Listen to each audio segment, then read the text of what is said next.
Conscious collaboration brings together entrepreneurs, changemakers, and thought leaders. We aim to highlight the people that embody the idea of aligned mind, body, and business. Each week, we share, discuss, and learn from the various experiences and ideas of our guest experts. Through our discovery, we find a path to an aligned mind, body, and business. Hi guys, it's me, Lisa.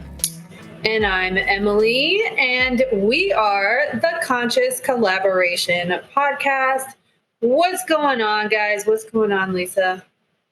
What up? Being conscious as I can and collaborating as I can at this time. Trying to live more unconsciously. No, I'm just kidding. I saw a reel yesterday, or a YouTube short that Olivia had on, and it was this guy. This is not PC, so forgive me, don't cancel me. But it was this kid. I'm just repeating what I saw. It was this kid.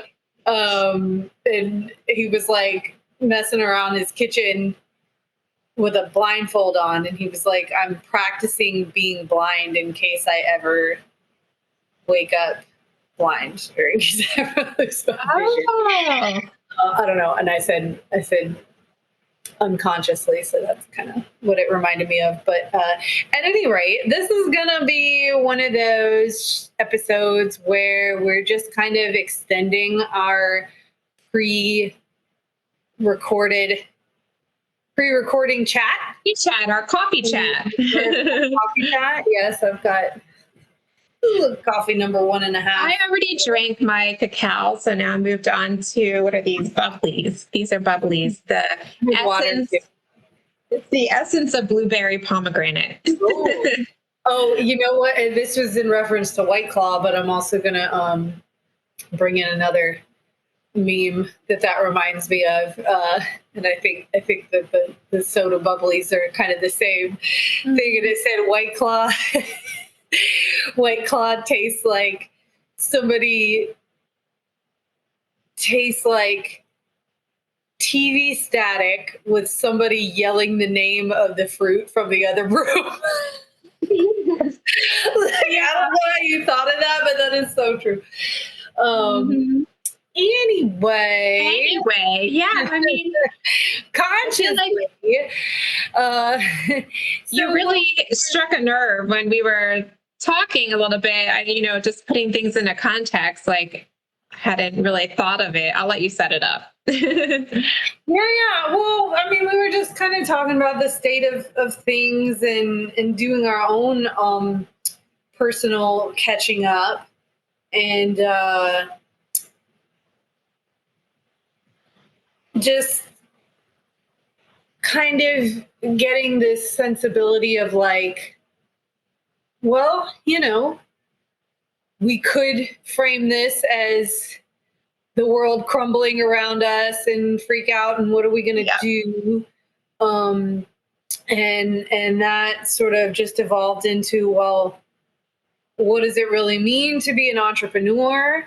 What does it mean outside of just being a business owner? Do you have to even be a business owner to be an entrepreneur, or to be entrepreneurial might be a better way to say that. Mm-hmm. And so, yeah, I think, it was one of those situations where we're like, well, we should probably be recording this conversation right now, since we are talking to entrepreneurs and thought leaders and change makers.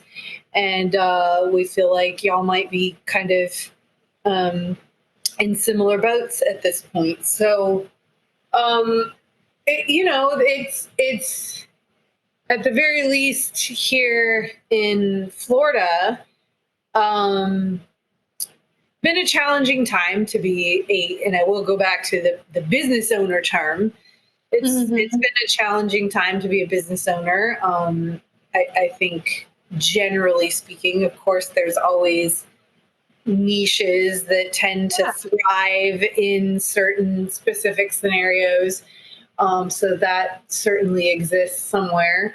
But, we've been watching at a local level a lot of well-established businesses closing around us, and Though gratefully this isn't necessarily directly affecting either one of us personally at this point, it is certainly it's in our awareness. Like, it's hard not to notice. Market, in particular in Florida. I can't speak for the rest of the country, but the job market is tough right now. And so, we're certainly seeing this in our businesses and the trends as compared to, it's today. Yeah. Tomorrow is my business's, my brick and mortar's 7th birthday. So, oh, yay. He says business is similarly, been around for a similar amount of time. So that is just to say that we've both got some experience to compare it to. And, it's been, summer is always a little drier, but this has been a particularly dry summer. And I know with mine, I haven't necessarily seen the bounce back through September that I normally would have. And so, but at the same time, we're both like, but I'm not freaking out. This is, albeit maybe a little stressful in ways. That's kind of the nature of the beast. And, we were just talking about how really being entrepreneurial and taking it to that level instead of just being the business owner means, taking whatever the given circumstances and climate are and leveraging resources, not just money, but resources to progress and to move forward regardless of what the scenario is, and maybe even thinking creatively enough to use that to benefit your business ultimately. So that's really the crux of what we're talking about, is kind of the differentiation between just being a business owner and being an entrepreneur. And that, you don't even have to necessarily be a business owner to utilize your entrepreneurial skills and spirit. Yeah, it's true. I mean, entrepreneurialism is a spirit. It's an essence of who you are. Being a business owner, the vibes, man. Yeah, it's vibes. Entrepreneurial spirit. We're all just vibes. You can still be, employed and still be an entrepreneur in whatever your mission is. And you can be both. I'm doing both. Yeah, you can be both. Absolutely. And we know a lot of our listeners are as well. But there is a sense, temperature check. I'm a member of several organizations, international, national, and local, and everybody's having real, honest, transparent conversations about what's happening in their lives, what are they experiencing, and it's feeling a little bit different right now. The vacation season was a little bit drier this year for everybody. And like you said, it doesn't mean that, we did see in headlines locally that businesses were closing doors. That doesn't necessarily mean that businesses are closing. It just means the physical spaces are not looking the same. What does that mean for our downtown areas? For having places for people to stop in, the accessibility of the goods and services that we had, and, the small town feel, things are looking different. And we knew coming into period 9 or the age of Aquarius, time of revolution, for revolution to happen, things, systems, structures, were all going to change, and how that was going to happen, we didn't quite know. And I think going into it, being an Aquarius and being an air sign and being an optimistic, semi-delusional, healthy delusional entrepreneur, I'm excited about the idea of things changing. But at the same time, change and transformation is very unsettling to our nervous systems. That just can't be avoided. There's that, amygdala, that fight or flight response that comes in, or freeze for a lot of people. And I can appreciate being in these circles with other organizations and, small to large, and having these conversations, I think, are not the type of conversations we would have been having 20 years ago. They're very heart-centered conversations. They're very human-centered. And I think that does go hand in hand with what we're talking about. And if you scroll back to our earlier episodes about period 9, age of Aquarius, like this is the very beginning of it this year, 2025, that things were shifting to be a little bit more feminine, even in leadership. And that means, it doesn't necessarily mean that women are taking over the world. That means that maybe even men are leaning more into their sensing, feeling, conversational, collaborative approaches. And so we're seeing that now. And Emily, what you were saying about assets being also the resources that we have, including the collaboration, including the people that we have around us, that's really felt and appreciated right now by so many.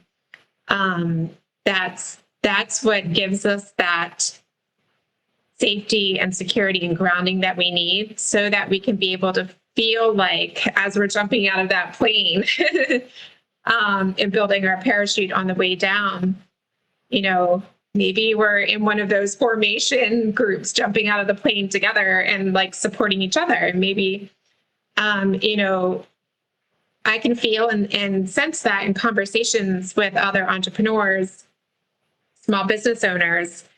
It takes courage to speak up and say like, hey, I recognize I need to do something different to survive in this new environment. And what can we do together? But to see people's eyes light up and be like, yeah, me too. Like, what can we do to make this better? Do we share office space? Do we join a bunch of businesses, collaborative businesses together and share in on the rent of a space? Do we have broader, I've seen this too, as I'm talking to developers, and the way that we live and the way that towns are set up, and, the small, tiny home living and more community-based living, is people are realizing, wait a minute, we're stronger if we pull resources together so that we can charter this next chapter to create this type of living, so that we're not so dependent on the grid and the old system. So that means that there's people that are pulling together money, resources, talent to find plots of land to redevelop so that they can build these, new living structures that don't look like the boxes that we live in today. They're made with materials that make sense, and they're, elevated or underground to make sense for the change in the global environment. So all this to say is, and I want to know, also, if people want to jump into our emails, and by the way, we've been getting a lot of emails and I'm slowly ticking away at them. But if they want to jump into our emails or into our Facebook group and just let us know, what are you seeing in this climate and how are you reacting? I think any downtime or dry spell or stuck in the pipeline projects or hesitation or 2 steps forward and 2 steps back, people, I feel, who are conscious, and I know that's people who are listening to us, are using that time wisely to work on their foundations, clean up their systems, get rid of things that are depleting of energy. So I don't know. And I've been doing that like a lot. Yeah, and just shedding things that don't work anymore. And that's not to say that even with a good shift, right? Well, I mean, ideally they're all eventually positive shifts, but even with that, that's not to say that there won't be elements of it to mourn, right? Like, but I think where we have to be very aware, self-aware of our mental space in particular, is that we're not, that even when there are elements of it to mourn or grieve the loss of, that we're not attaching ourselves to that and to the outcome or the way of doing things that we thought we wanted to be the right way forever and ever. Yeah, exactly. I think it's going to be, the cycles of change because of the increase in technology and all of these shifts in living environment and towns and structures and infrastructures. I think there's just going to be faster adaptations that we're going to have to plug into. So we're going to be recreating the wheel a lot more, not totally recreating it. Like everybody knows their baseline of what they need to deliver on as an entrepreneur, change maker, thought leader. But adapting more frequently. I mean, we know the seasonality of things, and our listeners, and we know, we have this mile high view almost like, okay, the seasonality of things are going to change. But it's, don't get stuck in the freeze pattern and let things be figured out for you. Like be the driver of change, like you always are. Embrace that. Yeah, and I'm going to use. I like to watch this guy Stefan Speaks on YouTube sometimes, and he has nothing to do with what we're talking about, but he uses a phrase that I keep wanting to use, which is, "This is hitting my spirit." That's what I'm saying. This is hitting my spirit right now. So this is hitting my spirit right now. I got. Y'all know how I'm always using like movie and music references, but the movie Hidden Figures about the yeah, you do. Okay. It was like an Academy Award winning movie, I don't know, a handful of years ago, maybe 10 years ago, about the NASA, the women who came in. Yeah. And we're doing the coding, right? They were doing the coding for NASA. And I remember I've only seen the movie once, but I remember I was like, yeah, that's brilliant, their like instructor or one of their kind of leaders. Yes, I think she was an instructor teaching the girls computer. Her like flagship advice was like, we have to remain useful. So like our eyes are always on what can we learn to remain useful, because I think this was like World War II era, right? I think or was it, I don't know. Okay, don't cancel me. I remember, but it was certainly a time when African Americans were at a blatant disadvantage in all the ways, and especially women, and so that that drive, that urgency to maintain their standing in the workplace depended upon.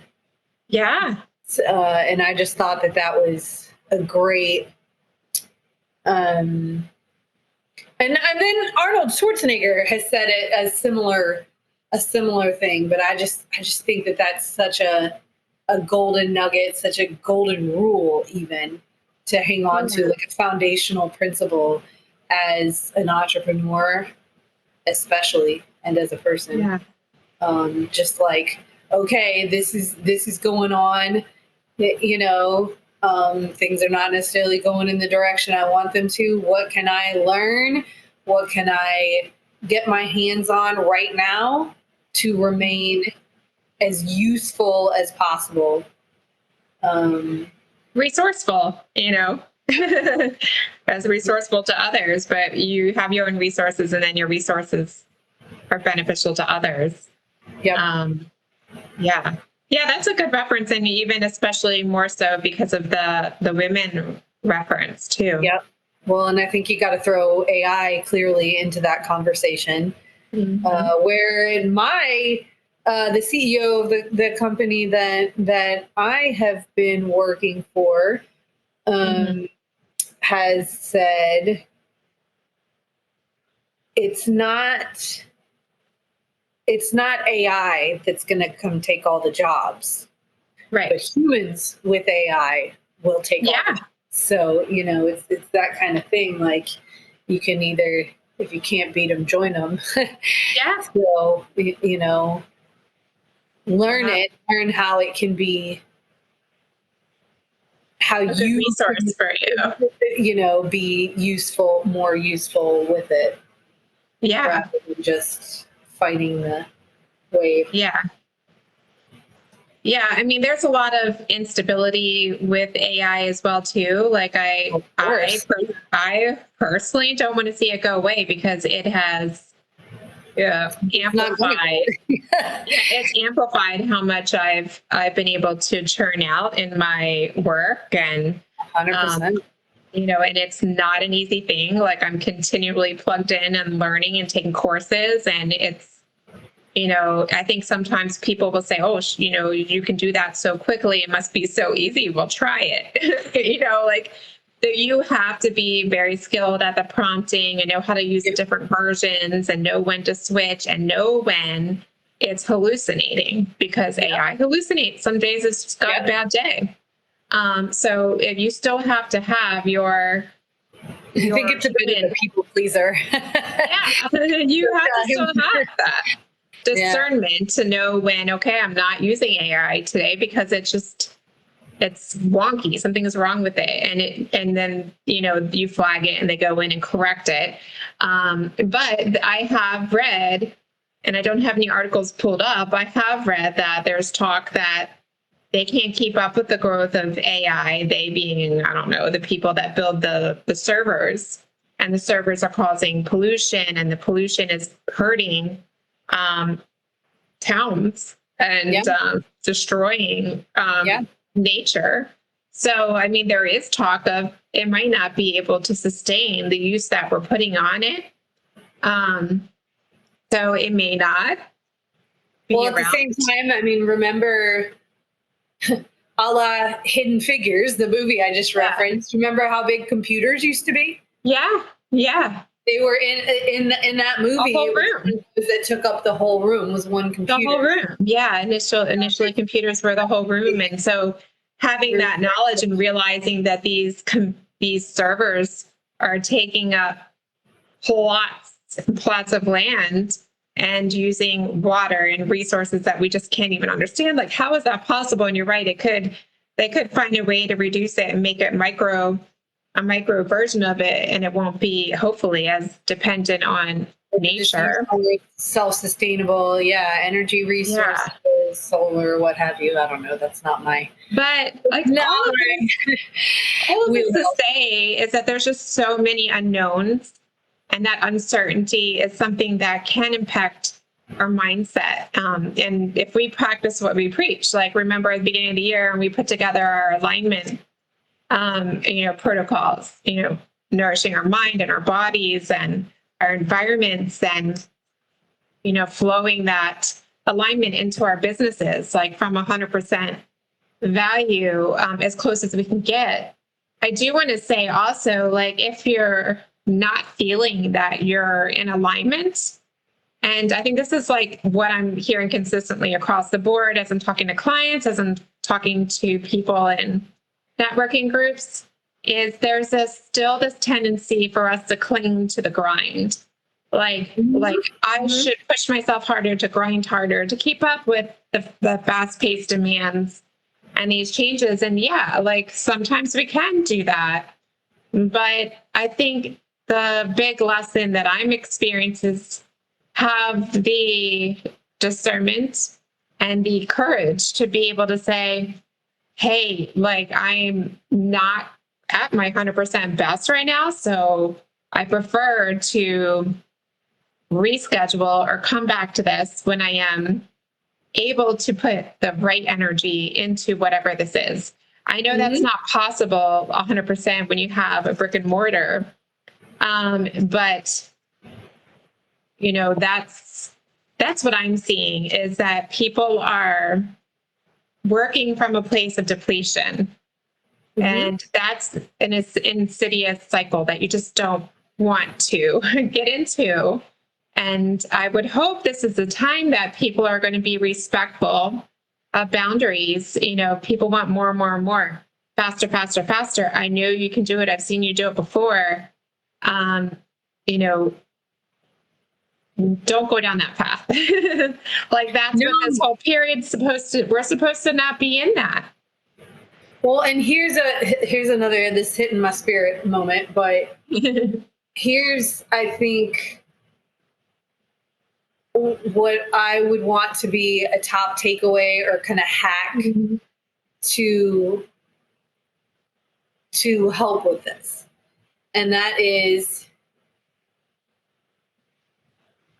in the spirit of, working smarter, not harder, and not just depleting yourself with the 100% grind all the time. And I'm speaking from experience, because I am 100% that person who by nature is going to be the cortisol junkie, the adrenaline junkie, the just go till I'm bleeding and then keep going,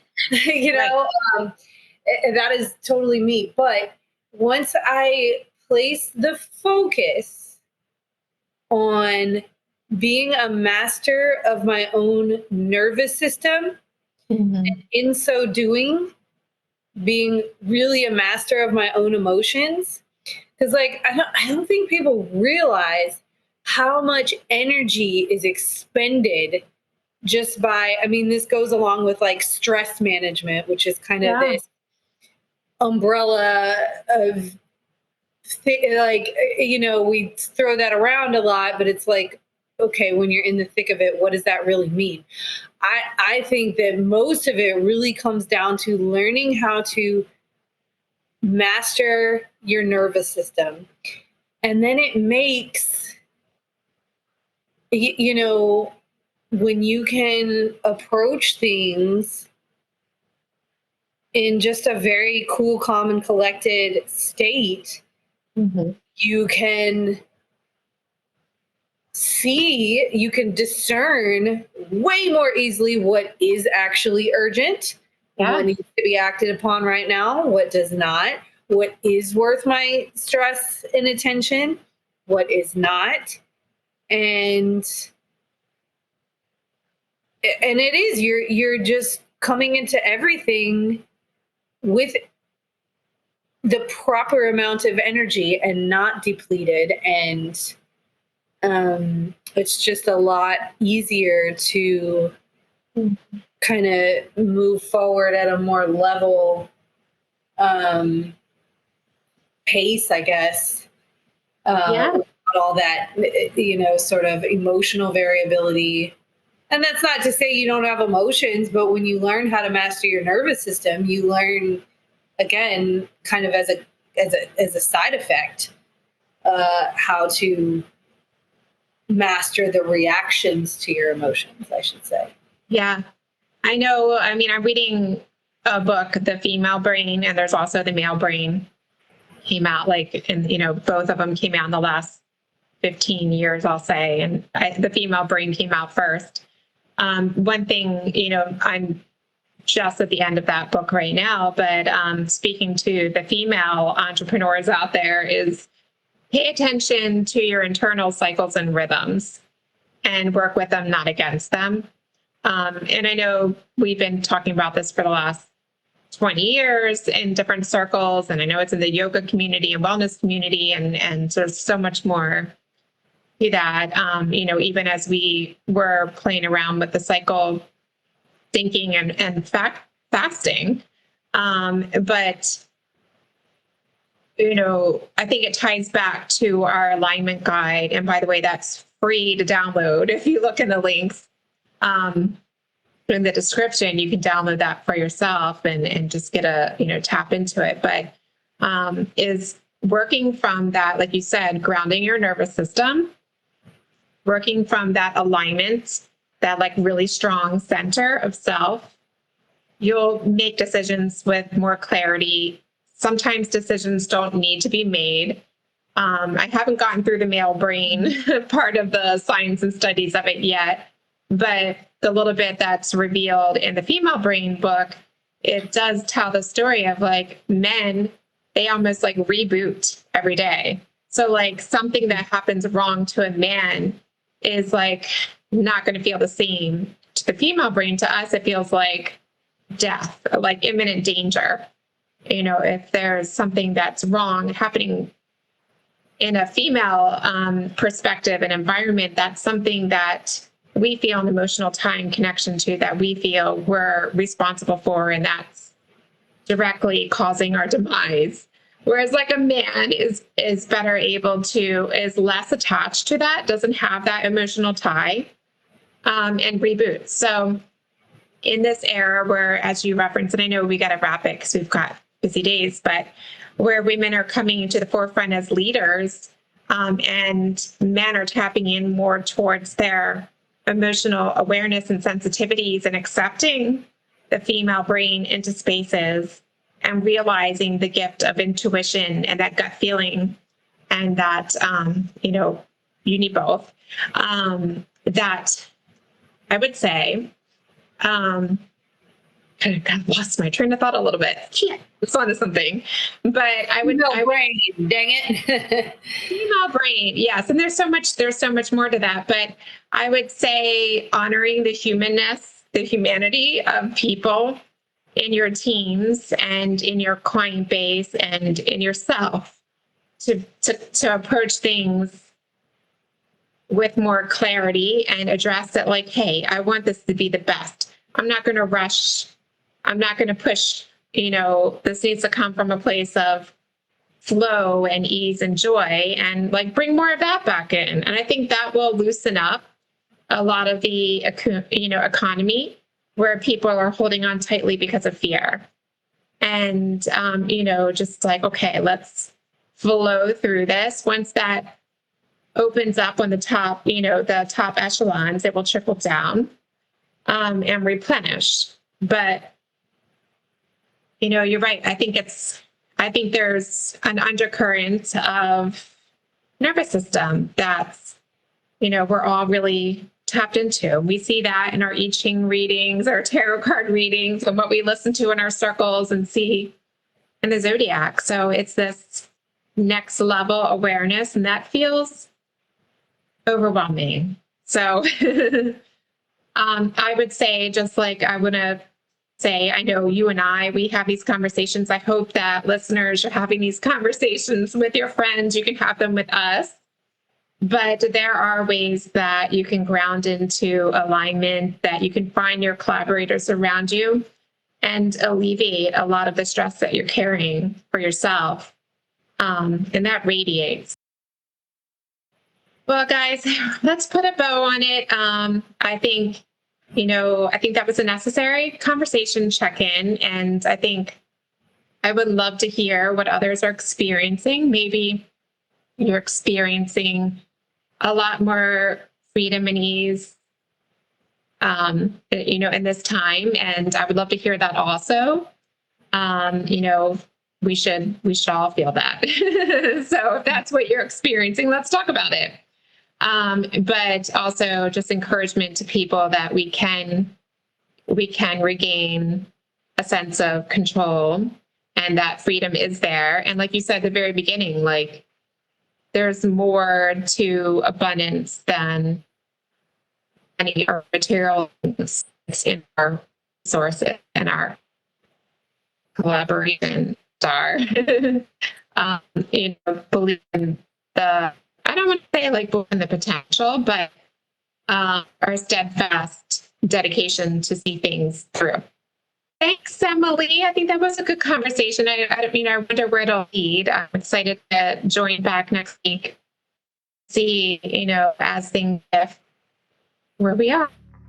Yeah. Do it again next. Do it again next week. All right. Talk to you in 5. All right. Bye, guys.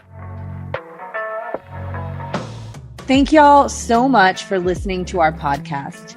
If you haven't yet, please be sure to subscribe, rate, review, and share with all your friends so they can join our circle of collaboration on this journey.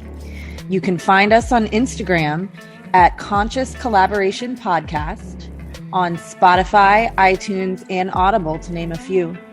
Please join us next time for another deep dive into how you can live life in more alignment, mind, body, and business. Send us your questions and comments in our DMs or email us at consciouscollaborationpodcast@gmail.com. See you in 5 minutes.